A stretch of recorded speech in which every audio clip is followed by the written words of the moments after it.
Oman will behave just like everybody else, and we'll have to blow them up.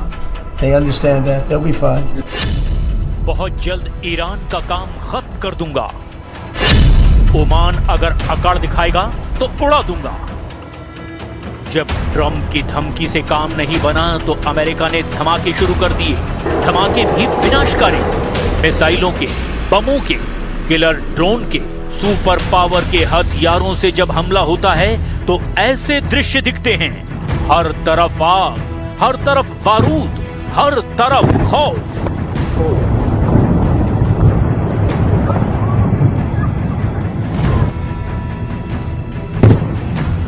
America ने Iran के 4 drone मार डाले। America ने Iran के जिस बंदर अब्बास पोर्ट से ड्रोन उड़े थे उसे भी तबाह कर डाला है। अमेरिका ने ईरान की तरह ओमान को उड़ा डालने की धमकी दे दी है। 72 घंटों में दूसरी बार ईरान पर ट्रंप ने हमला कर दिया है। पहली बार तो ईरान शांत रहा, लेकिन दूसरी बार ऐसा करारा जवाब दे रहा है कि अमेरिका के होश उड़े हुए हैं। ईरान ने रात 1:30 बजे हमले का जवाब देने में सिर्फ 4 घंटे लिए। ईरान ने ट्रंप के उसी सैन्य अड्डे को मिसाइलों से दहलाया जहां से हमला किया गया।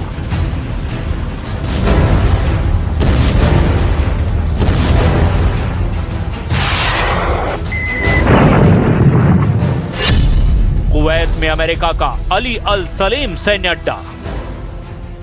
ट्रंप की एयर स्ट्राइक के बाद ईरान ने अमेरिकी ठिकानों पर भयानक जवाबी हमले शुरू कर दिए हैं। ईरान की तस्नीम न्यूज के मुताबिक रिवोल्यूशनरी गार्ड्स ने सबसे पहले कुवैत के अल सलेम बेस पर मिसाइलों की बौछार की।